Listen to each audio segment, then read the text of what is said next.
Trên bầu trời thế kỷ 21, không phải quốc gia nào cũng có quyền sở hữu vũ khí tối tân, kể cả khi họ là đồng minh thân cận của Mỹ. Trong thế giới quân sự hiện đại, mỗi chiến đấu cơ không chỉ là một cỗ máy bay lượn mà là một tuyên bố quyền lực, một công cụ ngoại giao và đôi khi là một con át chủ bài trong bàn cờ địa chính trị toàn cầu.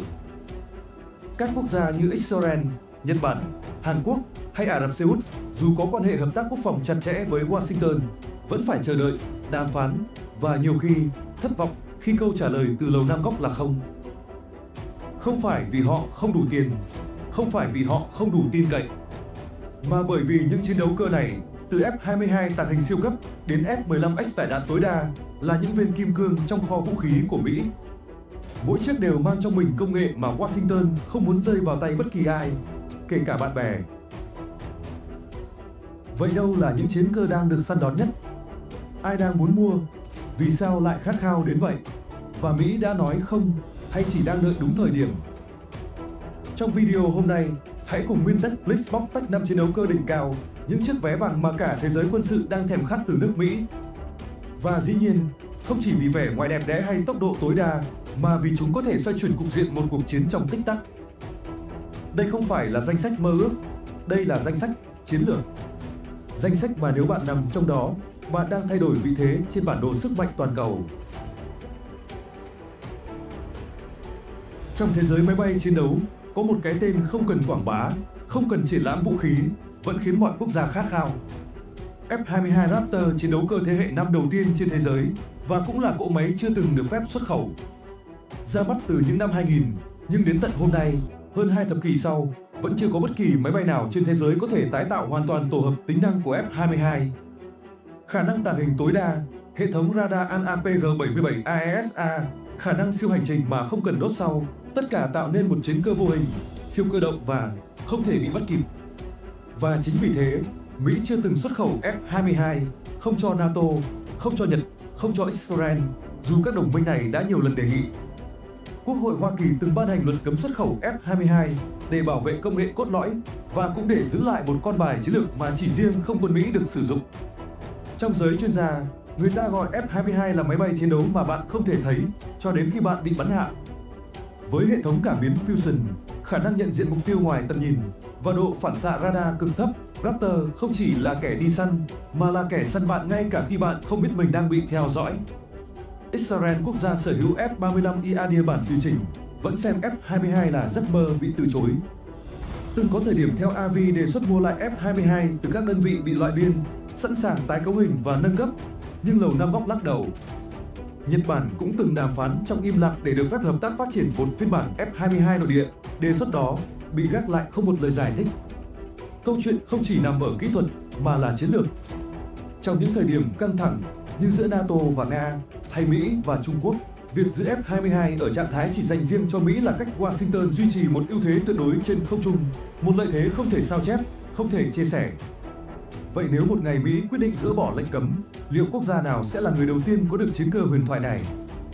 Và điều đó sẽ thay đổi cán cân không quân toàn cầu ra sao? Khi nói đến các máy bay thế hệ mới, người ta thường nhắc đến tàng hình, AI, radar mạn pha. Nhưng có một chiến cơ không tàng hình, không thuộc thế hệ thứ 5 mà vẫn khiến nhiều quốc gia xếp hàng chờ mua. F-15X Eagle 2 chiến thần tải đạn của không quân Mỹ và là huyết mạch hỏa lực mà Israel, Ấn Độ, Indonesia, Ba Lan và nhiều đồng minh NATO thèm khát. Với khả năng mang tới 13,6 tấn vũ khí, F-15X vượt xa cả F-35 về tải trọng. Tốc độ tối đa Mach 2.5, radar AESA APG-82 cấu trúc khung Titan và composite nâng cấp, F-15X là phiên bản tái sinh, nâng chuẩn cho toàn bộ thế hệ F-15 trước đó. Tại sao Israel, quốc gia đã có F-35 Iadir, vẫn muốn thêm F-15X? Câu trả lời là chiến tranh khu vực cường độ cao. Khi Iron Dome phải đối mặt với hàng trăm quả rocket cùng lúc, khi Israel muốn tung đòn trả đũa lớn vào Syria, Iran hay Lebanon, họ cần thứ có thể mang theo nhiều đòn đánh nhất trong thời gian ngắn nhất. F-15X không chỉ là máy bay, nó là một biểu tượng của sức mạnh răn đe kiểu mới. Không cần tàng hình, không cần tiến sâu, chỉ cần xuất hiện đúng lúc, đúng nơi, với số lượng bom gấp đôi đối thủ. Đó là cách F-15X đang trở thành lựa chọn yêu thích của các quốc gia muốn vừa hiện đại, vừa có sức mạnh thật sự trên chiến trường. Nhưng F-15X cũng không được bán đại trà. Dù mở cửa hơn F-22, nhưng Mỹ vẫn chọn lọc kỹ lưỡng quốc gia tiếp cận dòng chiến cơ này vì mỗi chiếc được cấp là một lời xác nhận về lòng tin chiến lược. Vậy ai là người tiếp theo được Mỹ trao cho chìa khóa của F-15X? Và khi những chiếc Eagle 2 bắt đầu đổ bộ về đồng minh, trật tự không chiến khu vực sẽ thay đổi ra sao? Trong bất kỳ cuộc chiến hiện đại nào, chiến thắng không chỉ nằm ở hỏa lực hay công nghệ cảm biến, mà nằm ở khả năng duy trì sự hiện diện không quân lâu nhất, xa nhất và ổn định nhất. Và đó là lúc KC-46A Pegasus bước vào, chiếc tiếp dầu thế hệ mới mà Israel, Nhật Bản và nhiều đồng minh của Mỹ xem là mạch máu của chiến lược tấn công từ xa. Dựa trên thân máy bay Boeing 767, KC-46A không chỉ là bản nâng cấp của KC-135 Stratotanker giả cỗi, mà là một bước nhảy vọt với hệ thống tiếp dầu kép, cân bom cho các chiến đấu cơ tốc độ cao và hệ thống dây ground cho máy bay đa năng, trực thăng, UAV cỡ lớn. Nó có thể tiếp nhiên liệu cho nhiều loại máy bay cùng lúc, từ F-15, F-35 đến C-17 và thậm chí cả các máy bay chỉ huy trên không. Với Israel, quốc gia luôn đặt Iran vào trung tâm học thuyết quân sự, thì KC-46A không phải là lựa chọn, mà là điều kiện tiên quyết. Để tấn công các cơ sở hạt nhân nằm sâu trong lãnh thổ Iran như Natanz hay Fordow, tiêm kích Israel cần tiếp dầu giữa không trung mà chỉ Pegasus có thể thực hiện chính xác, an toàn và kịp thời. Năm 2020, Bộ Quốc phòng Mỹ chính thức duyệt bán 8 chiếc KC-46A cho Israel. Nhưng đến 2023 mới có 4 chiếc được ký hợp đồng chuyển giao. Lý do: thiết kế Pegasus vẫn gặp trục trặc với hệ thống quan sát tiếp dầu từ xa, vấn đề ảnh hưởng đến tốc độ sản xuất và bàn giao toàn cầu. Trong khi đó, thời gian không đứng về phía Israel, căng thẳng với Iran ngày càng leo thang. Nếu Pegasus không đến kịp, các cuộc không kích tầm xa có thể buộc phải hoãn hoặc đối mặt với nguy cơ rủi ro cao hơn bao giờ hết. Trong chiến tranh hiện đại, không phải máy bay nào cũng cần phải bắn súng. Có những chiếc máy bay chỉ cần giữ cho đồng đội không phải quay đầu cũng đủ để thay đổi kết quả một cuộc chiến. Khi nhiệm vụ không thể để lộ, khi thời gian là mạng sống và khi lính đặc nhiệm phải đổ bộ vào vùng tử địa trong vài phút, bạn cần một cỗ máy bay được sinh ra cho nhiệm vụ đó. Không phải trực thăng, không phải máy bay cánh cố định. Bạn cần V-22 Osprey, chiếc máy bay lai giữa trực thăng và phản lực, được thiết kế riêng cho các nhiệm vụ mà bất khả thi là điều tối thiểu. V-22 Osprey là chiếc máy bay từ rotor đầu tiên trên thế giới được triển khai chiến đấu kết hợp khả năng cất hạ cánh thẳng đứng như trực thăng với tốc độ bay tầm trung của máy bay vận tải cánh cố định. Tốc độ bay 509 km/h, gần gấp đôi trực thăng Black Hawk. Tầm hoạt động gần 1.700 km, giúp đơn vị đặc nhiệm có thể vượt qua biên giới, qua núi rừng và tiếp cận mục tiêu mà không cần tiếp dầu. Với Israel, V-22 Osprey không chỉ là mong muốn mà từng là mục tiêu chiến lược để thực hiện kế hoạch đặc biệt đổ bộ lực lượng tấn công vào Iran. Theo tiết lộ từ Wall Street Journal, năm 2012, theo Avi từng đề xuất mua Osprey để vận chuyển đặc nhiệm đến cơ sở hạt nhân Fordow, nơi được bảo vệ sâu dưới lòng đất và gần như bất khả xâm phạm bằng đường không truyền thống. V-22 cho phép cất cánh từ căn cứ nhỏ, thậm chí từ tàu chiến, rồi bay ở độ cao lớn, tốc độ cao, xâm nhập sâu, tiếp cận mục tiêu, đổ quân, rút quân, tất cả trong một khung thời gian nhỏ đến mức radar đối phương không kịp phản ứng. Đó là lý do các lực lượng đặc nhiệm Mỹ sử dụng Osprey trong các chiến dịch tấn công khủng bố, giải cứu con tin và thu thập tình báo chiến lược tại Trung Đông.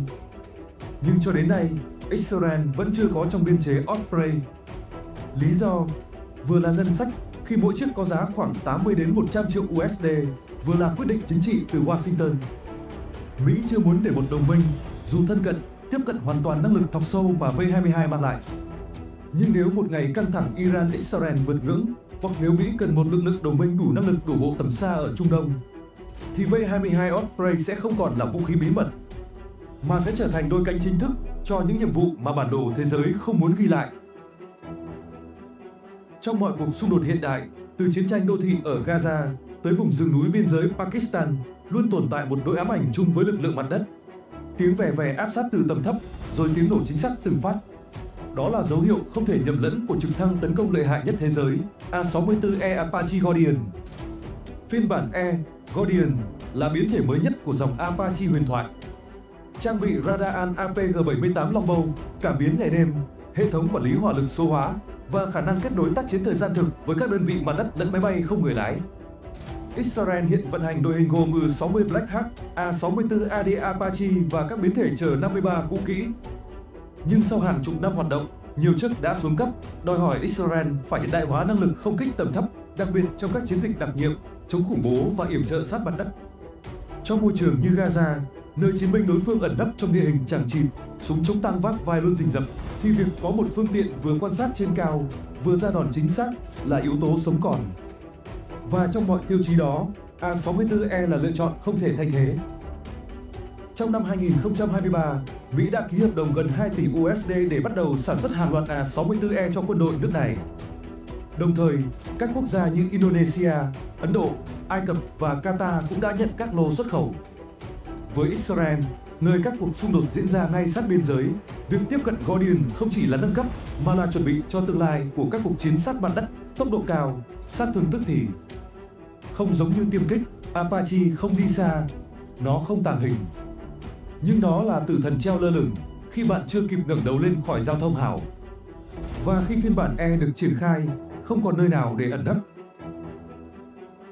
Trong thời đại mà chiến tranh không còn là những trận đánh công khai, mà là những đòn phủ đầu chính xác trên không, dưới đất và trong không gian điện tử, thì ai sở hữu những chiến cơ thế hệ mới, người đó kiểm soát nhịp thở của chiến trường. Không chỉ đơn thuần là sức mạnh hỏa lực, mà còn là khả năng tàng hình, tấn công ngoài tầm với và duy trì ưu thế vượt trội trong không chiến kéo dài. Nhưng Mỹ không cung cấp công nghệ này một cách dễ dãi. Mỗi thương vụ không chỉ là hợp đồng vũ khí, mà là một phép thử niềm tin, một công cụ định hướng liên minh và đôi khi là vũ khí ngoại giao có sức mạnh hơn cả lời tuyên bố từ Nhà Trắng. Và đó là lý do, dù Israel có là đồng minh thân cận bậc nhất, dù Nhật Bản có vai trò chủ chốt ở Thái Bình Dương, hay Ả Rập Xê Út sẵn sàng chi tiền tấn để sở hữu ưu thế không quân, thì vẫn có những cánh cửa bị giữ kín. Từ khoang lái của F-22 Raptor, nơi phi công có thể biến mất khỏi radar đối phương, đến buồng điều khiển KC-46A Pegasus, trạm săn bay duy nhất có thể giúp không lực tiến vào sâu trong lãnh thổ thù địch mà không cần hạ cánh. Mỗi loại máy bay là một mắt xích trong chuỗi ưu thế trên không mà mọi quốc gia đều muốn tự mình nắm giữ. Và trong danh sách này, chỉ có 5 cái tên đủ sức khiến các chính phủ đi đêm, ký tắt, đàm phán bí mật, thậm chí sẵn sàng thay đổi toàn bộ học thuyết tác chiến của mình nếu như Mỹ chịu bán. 5 chiến cơ, 5 lựa chọn và 5 câu chuyện cho thấy trong thế giới công nghệ quân sự, bạn không chỉ cần có tiền, bạn cần có vị thế. Bạn đang xem Mintech Blitz, nơi chúng tôi kể cho bạn câu chuyện về công nghệ quân sự thông qua lịch sử. Cảm ơn bạn đã xem hết video và xin hẹn gặp lại ở video tiếp theo.